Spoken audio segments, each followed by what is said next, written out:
Okay, so you've joined us today for a deep dive, Yeah. and we're going to be looking into some really interesting declassified records. Yeah. They have to do with Lee Harvey Oswald Mhm. and possible surveillance and information gathering before the assassination in Dallas. Right. We've got a stack of memos and reports here. Yeah. Most of them seem to be from intelligence agencies. Mm. And as we go through these files, we're going to be looking for a few things. Okay. One, what kind of scrutiny was Oswald under? Right. Was there any sign of any broader intelligence operations that he was connected to? Mm-hmm. And was there any suggestion at all that other people were involved in? We're going to do this in chronological order. Okay. Sounds good. Yeah, so we'll start with this memorandum for the record Okay. from July 9th, 1964. This is 104.1004.10q13.pdf. Okay. And the subject line is discussion with Warren Commission staff member. Okay. And this memo talks about a meeting between someone whose name has been redacted Okay. and a Mr. W. David Slauson from the Warren Commission. What's interesting is this is, of course, after the assassination, Right. but it's about the Oswalds leaving the Soviet Union Yeah. before November of '63. Hmm. And it looks like even back then, the Warren Commission was already trying to figure out if there were any inconsistencies Right. in the information they were getting from the CIA and the State Department. Makes sense. Well, They were really trying to get a clear picture of what happened. yeah, what's interesting is Mr. Slauson asked some pretty specific questions like, Oh, okay. was their departure unusual? Yeah. Was there something suspicious about the timing? Right. And did the hardships that they said they faced actually line up with what was going on in the Soviet Union at the time? Interesting. Yeah. After Stalin died, things loosened up a bit. Exactly. So it makes you wonder. Yeah. Were they really struggling, or was it just a cover story? Yeah. And were they trying to, throw people off the trail? Who knows, but it's definitely worth looking into. Yeah. So the memo says that the guy from the CIA said he didn't think there was really any disagreement Okay. between what the CIA and the State Department had on 3 cases that they looked at. But here's where it gets interesting. Okay. The CIA said they would provide a statistical breakdown to back up their position, Okay. and they were going to refer to an earlier memo. Okay. And that data is actually included Oh, wow. in this PDF. As like an attachment. Yeah, as attached images. Interesting. And it lists 26 cases of foreigners that were married to Soviet spouses. Okay. And they break it down. Okay, how do they break it down? Well, like, did the foreigner leave the USSR without their spouse? Yeah. It wasn't known if they left together, Okay. or did the Soviet spouse go with them? Oh, interesting. So 3 different categories. Yeah. That's a clever way to organize that. Yeah. And they even have names listed, like for the people that left without their spouse, Yeah. Stern Zaslavsky, Arlene, Mm-hmm. or Lehrman Edgar. It wasn't known if they left together. Right, right. And then Soviet spouse accompanied foreigner, you've got Packler Allen. Interesting. Yeah. So what else do they have in this breakdown? Well, they have a column that says, time for Soviet spouse to get visa. Oh, okay. That's crucial information. Yeah. And it varies a lot. Does it? Yeah. For those that left together, Kirschlander took 9 months. 9 months. Wow. Packler only took 6 months. That's a big difference, yeah. Yeah. And there's even a whole separate section There is. that says that sometimes there were months between when someone applied for the exit visa Uh-huh. and when they actually got it. Yeah, that makes sense. And the time frames they give are all over the place. Really? Like 4 to 5 months, Okay. 6 to 7 months, Uh-huh. 11 months, Wow. 12 months. So anywhere from like half a year to a full year. Yeah. It really shows you how complicated it was. Yeah, it wasn't a simple process, that's for sure. No. And one more thing about this document. Yeah. They mention using material on marriages of U.S. to Hellenes to answer the questions about whether the CIA and the State Department were on the same page. Interesting. So it looks like they were looking at all sorts of different data. Yeah, trying to get the full picture. Yeah, to see if the Oswalds were treated differently. Right.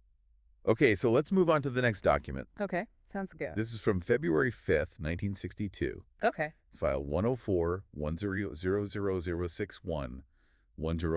104-100061-1053.pdf. And it's about a guy named Antonio Rodriguez Ecasable. Okay, I don't recognize that name. Yeah, this one doesn't directly have to do with Oswald, Okay. but it gives you a sense of what else the intelligence agencies are keeping an eye on Right, during that time. during that whole period. Makes sense. Yeah, Yeah. a lot was going on back then. Yeah, this guy Ecasable was a Cuban diplomat. Oh, wow. So right in the thick of the Cold War. Yeah, and that would have definitely made him someone they'd want to keep tabs on. Oh, yeah, for sure. So the memo says that in late July of 59, Okay. there was this invasion of Haiti, Mm-hmm. and it's supposed to be a small group of Cubans. And Rodriguez was in Haiti at the time, Okay. and it says he tried to take his own life twice. Oh, wow. Yeah, then in November of 59, he became the Cuban ambassador to Guatemala. Oh. And then later he had different diplomatic jobs in Karachi, Pakistan, and Cuba. Mm. But the important part is that in late 61, he decided to defect. Oh, he defected. He did. And he told some people he knew in the diplomatic community. Okay. So he arrived in France in January 62, Uh-huh. and he was planning to go to Martinique eventually. Okay. And he left France on January 31st. Interesting. Yeah, so you have this Cuban official in a really sensitive position, Right. and he decides to leave his government. Yeah, that's a huge intelligence win for the West. Yeah, he could have all sorts of information about Cuban foreign policy. Right. Their internal affairs, their relationships with other countries. Yeah, especially with all the Cold War tension going on. Exactly. You can imagine why they'd be so interested in him. Yeah, and the way he defected going through France Mm. is pretty typical. Yeah, a lot of people trying to get to the West would take that route. Yeah, okay, so let's jump back in time a bit. Okay. And then forward again Okay. to look at a guy named Ramon Joseph Alvarez. Okay. This is document 104-170065, 1000028, that PDF. Hmm. And it covers late 1956 to May 1968. Okay. And this one really gets into the details of surveillance Oh, interesting. and data collection, like the nuts and bolts of spycraft. Yeah, that's always fascinating. So the memo says that Alvarez was recruited in March of 55 Okay. as part of what they call a station unilateral surveillance team. Hmm. Okay, so what does that mean? That means it was a surveillance operation run by just one side, Okay. probably the U.S., Yeah, without any help from any foreign intelligence agencies. gotcha. He became a contract employee in October of 55, Okay. and he was making $3,600 a year. Not bad for back then. No, not at all. Yeah. And then in late 56, he was involved in something they call a P/A charge. P/A charge? What's that? That probably means photographic activities. Hmm. Okay, so they were taking pictures. Yeah, and they were focused on the Soviet embassy. Oh, wow. Interesting. And they were using 3 different base houses for this. 3 base houses. Yeah, they were called Limited Lyric and Lekela. Okay, so these were like their secret lookout spots? Yeah, Yeah. think of them as like strategically placed observation posts so they could keep an eye on the embassy. Wow, that's pretty intense. And here's where it gets really interesting. Okay. The memo says that a picture of a man they think is Oswald, They think is Oswald. yeah, was taken from the Limited base house. Wow. So Oswald was on their radar this early. It seems so. And this is years before the assassination. That's significant. Yeah. It really is, because it raises questions like, what was he doing near the Soviet embassy? Right. And Yeah. why did they even take his picture? Yeah, you don't just randomly photograph people for no reason. Especially not if you're focused on the Soviet embassy. Exactly. There had to be something about him that caught their attention. All right, so moving on to the timeline. In December of 58, Alvarez helped out a Hester Ross Okay. in a part-time support role for what they called empty activity. Empty activity. Yeah, and that also involved surveillance and photo coverage You. of a Soviet target. Okay, so they were still keeping tabs on the Soviets. Yeah, and then in October of 62, there was a reorganization, Hmm. and a guy named Scantling. Scantling. Yeah, real name. Yeah. Juan N. Frace Ranieres Okay. became the cutout. The cutout. Yeah. What does that mean? So a cutout is basically a middleman, Okay. someone who helps communication and information flow Uh-huh. between different parts of a secret operation, Okay. but they keep everyone's identities hidden. Makes sense. You want to protect your people. Exactly. The memo also says that Alvarez left Liempty 19 in 1969, Okay. and that Oswald actually worked at the Soviet embassy for a little while in 63. He did. He did, and Alvarez took his picture then too. So they got him on camera twice then. At least twice, both times connected to Soviet embassy surveillance. Wow. That's definitely not a coincidence. Yeah, and the memo says that all 3 base houses, Limited Lyric and Lekela, Right. were all used to keep an eye on the Soviet embassy. So this was a long-term operation. It was. Yeah. And Alvarez was finally let go in May of 68. Okay, so years of watching the Soviets. Yeah, and Oswald popping up at least twice in that time. That's pretty wild. Yeah, it really makes you think. It does. Okay, so let's move on to another memo. Okay. This one's 104-1063, 10438.pdf. Hmm. It's dated February 17th, 1972. Oh, okay. But the observations are actually from February of 62. Oh, okay. And it's about a Mrs. Susan Warren, Okay. also known as Susie Frank. So alias is already interesting. Yeah. And this document shows you a different side of data collection. Okay, what do you mean? This is more about human intelligence and psychological assessment. Well, this is getting inside people's heads. Exactly. Yeah. And this memo gives you a glimpse of how they would analyze and assess people, Okay. even in situations that might seem totally normal. Like what kind of situation are we talking about here? So they describe this Mrs. Warren as a tough cookie, A tough cookie. Okay. and she was completely focused on herself. Uh-huh. And it says she always used notes to ask questions. Okay. And she was super critical of a China study class. China study class. Interesting. Yeah, but apparently she knew a lot. She did? Yeah, she was really good in the first part of the class. Okay.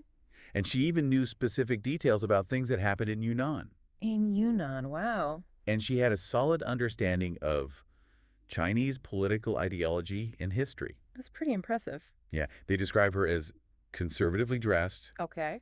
intelligent, and aware. Mm. And she had a very specific kind of personality. Oh, what was it like? Deep, slow even, and artificially cultured. Artificially cultured. Okay. Yeah, and they even mention her fingernails. Her fingernails. Yeah, they say they were very thick and yellowish moresco. Yellowish moresco. I've never heard that before. Yeah, it's a very specific description. And they said that she would probably follow someone Okay. who either really interested her Mm-hmm. or who she thought was a leader. Interesting. And their final observation was that she was very straightforward. So a complex personality. Yeah, a lot going on there. Makes sense, though. I mean, Yeah. intelligence agencies are all about understanding people. Exactly. Their personalities, their motivations, what they believe in. Yeah, and this memo shows just how detailed they would get. Yeah, they were paying attention to every little thing. Yeah, and especially with her knowledge of China. Yep. That was a huge deal back then. Oh, yeah. A major player in the Cold War. Exactly. So they would want to know everything they could about someone like her. Yeah, was she a potential asset? A risk? Ah, Or just someone to keep an eye on? who knows, but they were definitely taking notes. Okay, so next up is a short one. Okay. This is 104 10E063 100430.pdf. And it's a routing and record sheet Okay. from March 1st, 1972. 72. Okay. And the subject is CI/SO summary on colon contact report with MP Chushiraka 7. Okay, MP Chiroka 7. That sounds like a code name. It does, doesn't it? Yeah.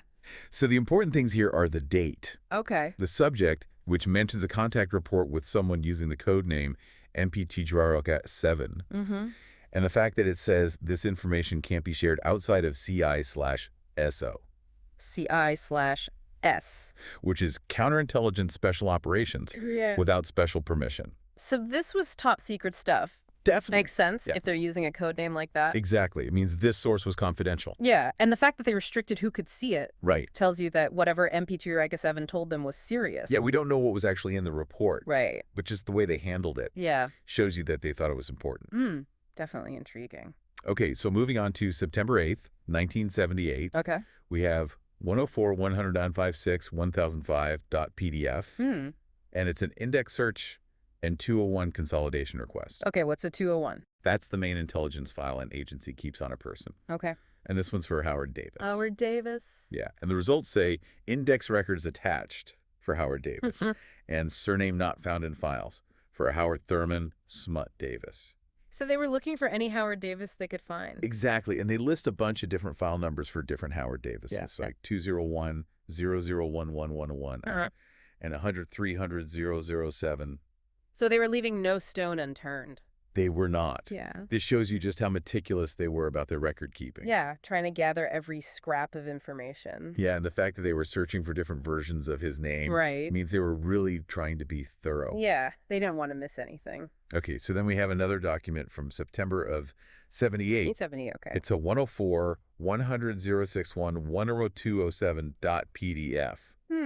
And it's a list of names with dates and possible connections to Tokyo. Okay. So we see names like Jerome Jerry Fox. Okay. He wasn't Tokyo related. Okay. Robert S. Hashima. Uh-huh. Kazuo Watanabe. Okay. Doris Watanabe. Mm. They all had something to do with contract work in Tokyo. So they were keeping track of the people overseas. Yeah, but here's the big one. Okay. There's a note under Jerome Jerry Fox's name. Okay. And it says, this is man Wolcott identified as having told him Oswald was an agent. Spoke to him in Florida. Oswald was an agent. Wow. Yeah, this is someone saying that someone else told them that Oswald was an agent. That's huge, even if it's just hearsay. And the fact that they wrote this down in an intelligence document Right. in 1978, Yeah, long after the Warren Commission. it means they were still thinking about Oswald's possible ties to intelligence agencies? It makes you wonder if all that scrutiny before the assassination was more than just watching him. Yeah, maybe he was actively involved in something. Right. Okay, so let's look at some letters from March of 78. Okay. This is 104-1000-1035.pdf, and they're about a Sergei J. Chorno. Okay. There's a letter from March 30th, 1978, from a D.H. Jones in London to a Mr. A.H. Skimpson. Okay. And the important part is what Zorno says. Okay, what does he say? He claims that he told the American vice consul, Tom Blackshear, Okay. in Sofia, Bulgaria, back in August of 63. That's just a few months before. Exactly. Oh.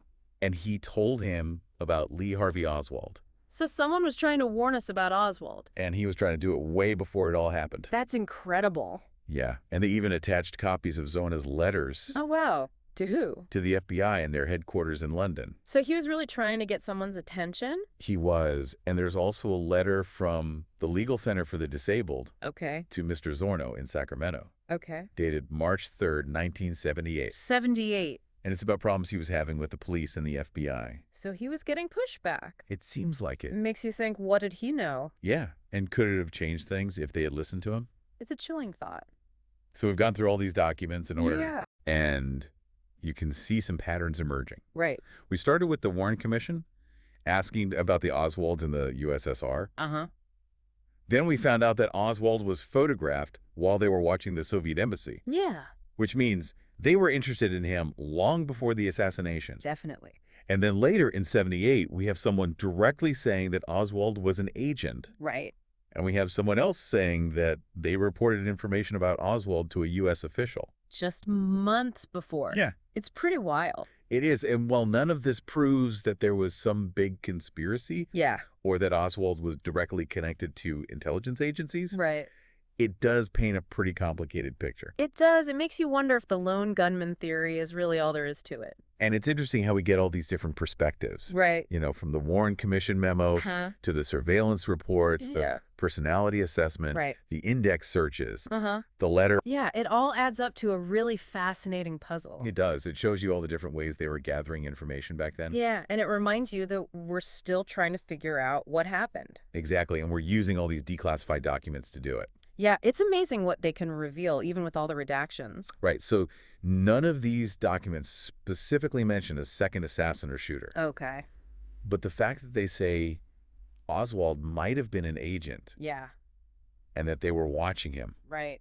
and that someone tried to warn the U.S. about him, Mm-hmm. it makes you wonder if maybe there's more to the story.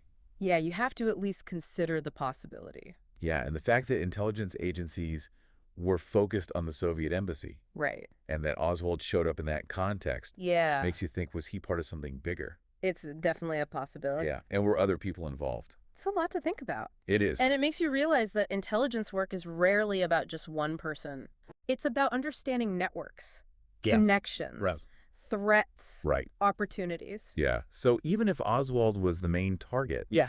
all this surveillance and information gathering could have accidentally caught other people. Right, people who were connected to him in ways we don't even know about yet. Exactly. The world of espionage is full of layers. It is. You never know what you're going to find. So as we wrap up this deep dive, Yeah. it's clear that trying to understand Lee Harvey Oswald Mm-hmm. and what happened in Dallas Yeah. is still really hard. It is. These documents give us clues, You do. but they also remind us that we can only work with what we have.